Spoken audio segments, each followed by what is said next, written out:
தானம் இருக்கு எல்லாத்தையும். ஆனால் பிரதிகிரகம் இல்லை.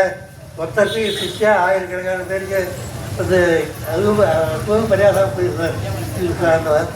நமக்கு போட்டியாக வந்துட்டுருக்கு சார் ரமேஷ், நமக்கு போட்டியாக வந்துட்டுருக்கார். ஆயிரக்கணக்கான சிஷ்யா அவர் பக்கம் போயிட்டுருக்கார்.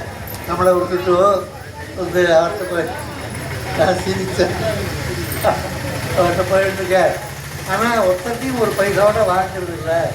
அதனால் அவர் சட்கர்மா நிறத்தர் கிடையாது, அசட்கர்மா நிறத்தார் அப்படின்னு வந்து வெடிக்கையாக பேசினார்.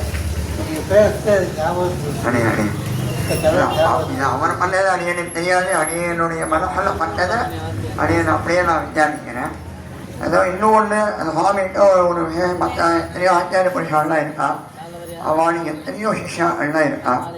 ஆனால் நான் பார்த்ததிலேயே உங்களை மாதிரி சிஷ்யா எந்த ஆச்சாரியனுக்கும் அமையவில்லை.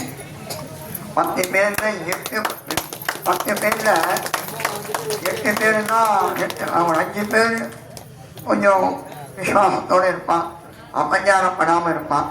மீதி 5 பேர் ஏதோ ஒரு மனசில் ஒரு கிளேசத்தோடையும் ஆச்சாரியனோட பண்ணிக்கிட்டு இருப்பான்.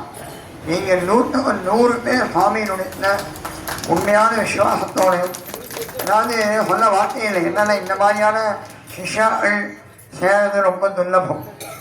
அவன் சிஷ்யாவை எண்ணிக்கையில் பார்க்குறான்.